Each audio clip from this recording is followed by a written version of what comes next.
अच्छा बेटा जी नेक्स्ट है जी state the law of gravitation. Gravitation का लॉ क्या था बेटा, सबसे पहले आपको पता होना चाहिए कि जो लॉ ऑफ ग्रेविटेशन किसने दिया था, ये न्यूटन ने दिया था, ठीक है ना। इसने ये चीज़ कही थी कि यूनिवर्स के अंदर, पहले तो हम पढ़ चुके हैं, इसने यही सबसे पहले बेटा बताया था, प्रिडिक्ट किया था कि यूनिवर्स के अंदर कोई भी चीज़ एक बॉडी एक दूसरे को अट्रैक्ट करती है, अपनी तरफ खींचती है, ठीक है, किसी एक फोर्स के साथ खींचती है, और जिसकी फोर्स ज़्यादा होती है बॉडी उसकी तरफ चली जाती है, ठीक है। लेकिन जो इस फोर्स का जो फोर्स ये होती है ना, उनकी बॉडीज़ के मैसेज के डायरेक्टली प्रोपोर्शनल, और उनके जो डिस्टेंस होते हैं उनके बिटवीन उसके इन्वर्सली प्रोपोर्शनल होती है। जैसे कि ये फार्मूला बेटा लिखा हुआ है F=G_m1m2/d का स्क्वायर, ठीक है। ये फार्मूला बेटा आपने अच्छे तरीके से प्रिपेयर करना है। अब ये देखें, अभी थोड़ी सी मैं आपको इसकी डेरिवेशन बता देता हूँ। मैंने अभी आपको बेटा बताया जी F=G_m1m2/d का स्क्वायर। और अक्सर बच्चे डी की जगह आर लिख देते हैं, ये गलत है, ठीक है। आपने इधर डी ही लिखना है, आर नहीं लिखना। अब एक्चुअली ये फॉर्म है क्या, फॉर्म ये है जी एफ डायरेक्टली प्रोपोर्शनल है m1 के m2 के divided by D square. m1 एक बॉडी का नाम है, फॉर एग्जांपल ये एक बॉडी में ले लेते हैं, उसका नाम m1 है, दूसरी जो बॉडी इसका नाम m2 है, ठीक है ना। तो जो फोर्स होगी इन दोनों के डायरेक्टली, आप देखेंगे ये डायरेक्ट रेशो का साइन है ना, तो फोर्स बढ़ेगी। अगर मैसेज का वेट बढ़ेगा, मैसेज बढ़ेंगे तो फोर्स भी बढ़ेगी, क्योंकि ये दोनों का रिलेशन क्या है, डायरेक्ट रिलेशन है, और जो डिस्टेंस का रिलेशन है वो इन्वर्स रिलेशन है, ठीक है ना। अगर फोर्स बढ़ेगी तो डिस्टेंस कम हो जाएगा, अगर डिस्टेंस कम होगा तो फोर्स बढ़ेगी। ये आपने क्लियर करना है। आप सिंपल क्या कहते हैं, आपको पता है जब भी डायरेक्टली प्रोपोर्शन का साइन ख़त्म करते हैं तो एक इक्वल्स टू आ जाता है, और दूसरा हम प्रोपोर्शनैलिटी कांस्टेंट कोई भी लगा देते हैं अल्फ़ाबेटिक्स में से, ठीक है, कैपिटल में। तो ये G_m1m2/d का स्क्वायर आ जाएगा, ओके। अब इधर जी क्या चीज़ आ गई है, प्रोपोर्शनैलिटी कांस्टेंट, ठीक है, जिसको हम यूनिवर्सल कांस्टेंट ऑफ ग्रेविटेशन भी कहते हैं, ओके। इसको यूनिवर्सल कांस्टेंट भी कहते हैं, जी कैपिटल जी को। और इधर बेटा नीचे देखें सेकंड लाइन पे लिखा है its value is same everyone, हर जगह इसकी वैल्यू सेम होती है। ये आपसे एमसीक्यूज भी पूछ सकते हैं। ये जो ग्रेविटेशन का कांस्टेंट होता है उसकी जो वैल्यू होती है हर जगह क्या होती है, सेम होती है। लेकिन जो ग्रेविटेशनल एक्सेलरेशन होता है बेटा, आपने पढ़ा है ना, स्मॉल जी से ग्रेविटेशनल एक्सेलरेशन को शो करते हैं, और जो इसकी वैल्यू होती है वो 10 मीटर का स्क्वायर होता है, मीटर पर सेकंड स्क्वायर होता है। इसको हम कहते हैं ग्रेविटेशनल एक्सेलरेशन। लेकिन जो कैपिटल जी होता है ना, इसको हम कहते हैं यूनिवर्सल ग्रेविटेशनल कांस्टेंट। इधर हमने पढ़ा था को जो ग्रेविटेशनल एक्सेलरेशन होता है इसकी जो वैल्यू होती है वो वेरी करती है, चेंज होती रहती है। अगर हम क्लोज टू दी सी करेंगे, सतह समंदर के पास होंगे, तो जी की वैल्यू 10 होगी। जैसे जैसे हम पहाड़ों पर या अपवर्ड यानी कि हम ग्रेविटी के अगेंस्ट जाते जाएंगे तो जी की जो वैल्यू है वो चेंज हो जाती है, अल्टर हो जाती है, ठीक है। लेकिन जो ये जी है ग्रेविटेशनल कांस्टेंट का, इसकी बेटा जो वैल्यू होती है हर जगह क्या होती है, सेम होती है। यही बेटा चीज़ लिखी हुई है। और नीचे इट्स ऐसा यूनिट इट्स वैल्यू, इसका ऐसा यूनिट लिखा हुआ है, वैल्यू लिखी हुई है। ये एमसीक्यूज आता होता है, ओके। 6.6710⁻11 ये याद करना है। आगे इसका यूनिट है न्यूटन मीटर का स्क्वायर, किलोग्राम पर किलोग्राम का स्क्वायर। अब इसका यूनिट याद करने का क्या तरीका, आपको मैं इसकी डेरिवेशन बता देता हूँ, उससे आपको यूनिट याद रहेगा। अब देखें, हम लिखते हैं जी F=G_m1m2/d का स्क्वायर। ये हम यूज़ करते हैं ना, ये d का स्क्वायर आ गया। अब देखें, हमने ये ग्रेविटेशनल कांस्टेंट की वैल्यू निकालनी है, तो d डिवाइड हो रहा है, उधर जाकर मल्टीप्लाई हो जाएगा, ठीक है।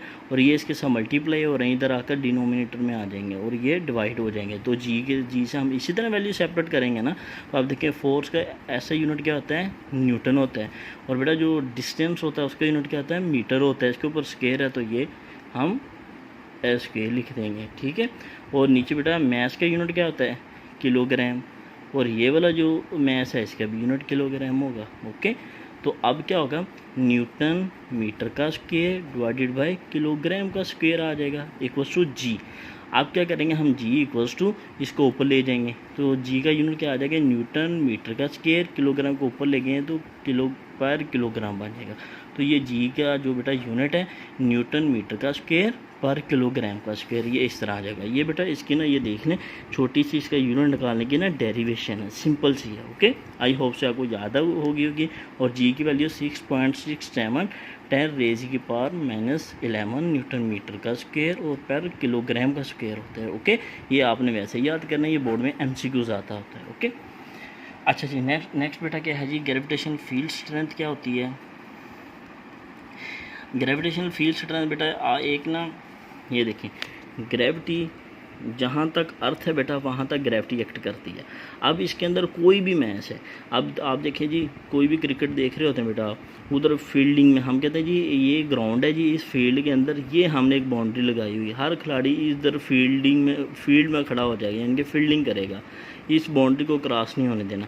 ये जो ये दायरा लगा दिए ना जिस पे हम 4 रन्स देते हैं या 6 देते हैं, इसको क्या कहते हैं, फील्ड कहते हैं।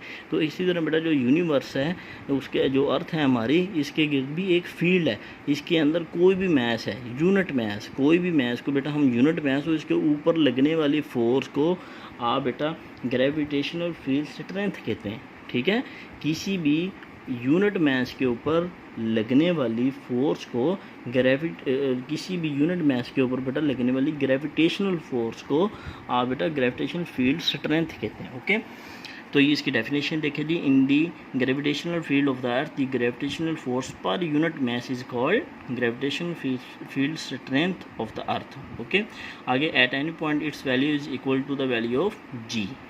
ठीक है, इन्होंने बता दिया जी जो ग्रेविटेशनल फील्ड स्ट्रेंथ होती है इसकी जो वैल्यू जी, हम जी इधर क्या है ग्रेविटेशनल एक्सेलरेशन है, इसके तकरीबन करीब होती है। ठीक है, नियर, ये MCQ आता होता है बेटा ये वाला g, near the surface of the earth the gravitational field strength is 10 newton per kilogram. यानी कि अगर हम ज़मीन के जो सरफेस के हम पास चले जाएँ, जो ग्रेविटेशनल फील्ड स्ट्रेंथ होती है उसकी वैल्यू कितनी होती है, 10 न्यूटन पर किलोग्राम। अब 10 के साथ जो न्यूटन पर किलोग्राम लगा हुआ ना, ये कैसे आएगा, देखें, अभी हमने एक न्यूटन का लॉ पढ़ा था बेटा,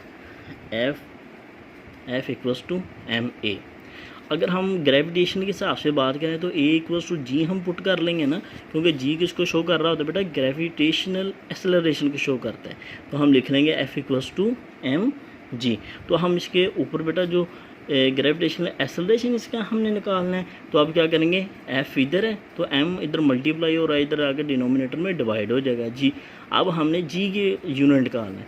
फोर्स का यूनिट क्या होता है बेटा, फोर्स का यूनिट होता है जी न्यूटन, और मैस का यूनिट क्या होता है बेटा, किलोग्राम। ये जी की वैल्यू इधर जी आ जाएगा। अब 1 किलोग्राम को बेटा ऊपर लेके चले जाएँ, न्यूटन पर किलोग्राम ये आ जाएगा, और जी की वैल्यू कितनी होती है, 10 होती है। ओके, तो इसलिए जो ग्रेविटेशनल आपकी होती है ग्रेविटेशनल फील्ड स्ट्रेंथ की वैल्यू कितनी होती है, 10 न्यूटन पर किलोग्राम। और ये वाला बेटा MCQs पेपर में आता होता है। ठीक है, ये एक अच्छी तरह से देख लें। और ये जी की वैल्यू, ये वाला MCQs बहुत इंपॉर्टेंट है, एक्सेप्ट बोर्ड में पूछे जाते हैं। नेक्स्ट आ जाते हैं सैटेलाइट। क्या होता है बेटा, सैटेलाइट का आपने सिंपल याद करना है कि ये याद करना है जी बेटा, प्लेनेट के अराउंड कोई भी ऑब्जेक्ट जो मूव कर रहा है उसको आप सैटेलाइट कहते हैं। ओके, जैसे कि हमारा जो मून है वो एक आर्टिफिशियल सैटेलाइट होता है।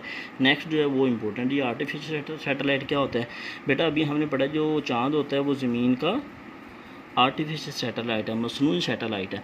लेकिन आर्टिफिशियल सैटेलाइट किसे कहते हैं, आप देखें आपके पास बेटा टेक्नोलॉजी आ रही है, 4G आ रही है, 5G पे भी एक्सपीरियंस हो रहा है, वो भी काम कर रहे हैं। टेक्नोलॉजी क्या करते हैं जी, आप स्पेस में सैटेलाइट भेज देते हैं किसी भी मौसम का पता करने के लिए कि इस दुनिया में किस जगह क्या हो रहा है।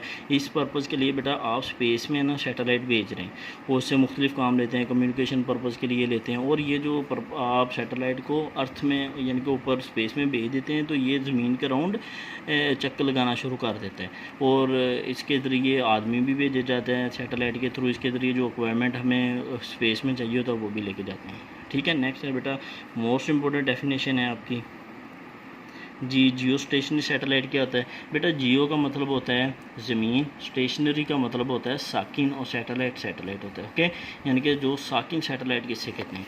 इसमें ये देखिए बेटा, एक चीज़ आपने समझनी है, आप बेटा शुरू से इनिशियल क्लासेस में आप पढ़ते हैं जी, ज़मीन जो होती है सूरज के गिर्द 24 घंटों में अपना एक चक्कर मुकम्मल करती है, ठीक है। और ये जो जियो स्टेशनरी सैटेलाइट होते हैं ना, ये भी ज़मीन के गिर्द अपनी जो रोटेशन होती है ना, ये भी 24 घंटे में ही कंप्लीट करता है, ठीक है ना। अब इसके भी घंटे सेम है, इसके भी घंटे सेम है, लेकिन जब हम ज़मीन पर बैठ के सैटेलाइट को देखेंगे ना, तो हमें ये साकिन नज़र आएगा, क्योंकि अगर ज़मीन इधर आ गई है तो सैटेलाइट बिल्कुल इसकी पोजीशन में, क्योंकि अगर ये इधर पहुंचने में 5 घंटे ले रहा है तो सैटेलाइट भी इधर आने में 5 घंटे ही लेगा।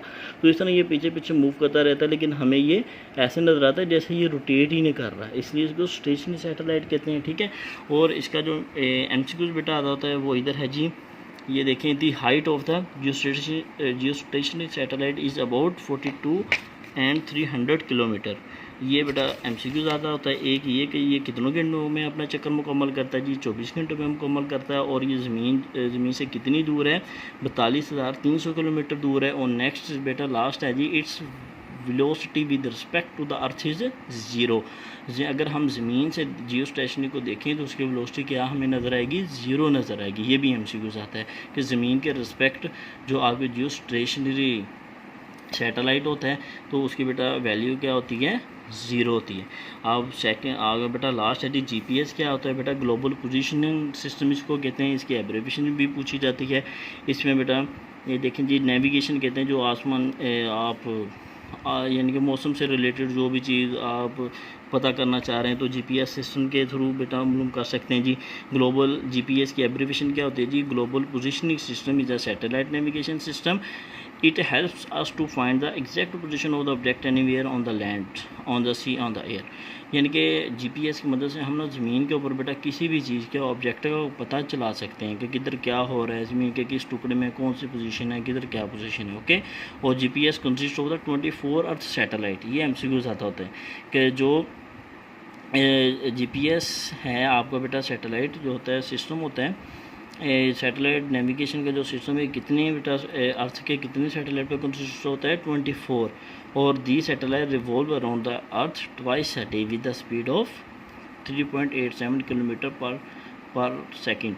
तो इसमें बेटा आपने ये स्पीड इसकी याद कर लेनी है, और 2 दिन में यानी कि ये अपना चक्कर मुकम्मल कर लेता है। और इसकी जो स्पीड होती है 3.87 पर किलोमीटर मीटर पर सेकंड होती है। तो बेटा यहाँ तक हमारा चैप्टर नंबर 5 के शॉर्ट क्वेश्चन थे, बहुत ही इंपॉर्टेंट हैं। और ये वही शॉर्ट क्वेश्चन सिर्फ बेटा टाइप किए हैं जो मोस्टली रिपीट हो रहे हैं, तो इसलिए आपने अच्छे तरीके से करना है। ये आपकी वीक 1 का वर्क हो गया, ओके। अल्लाह हाफिज़।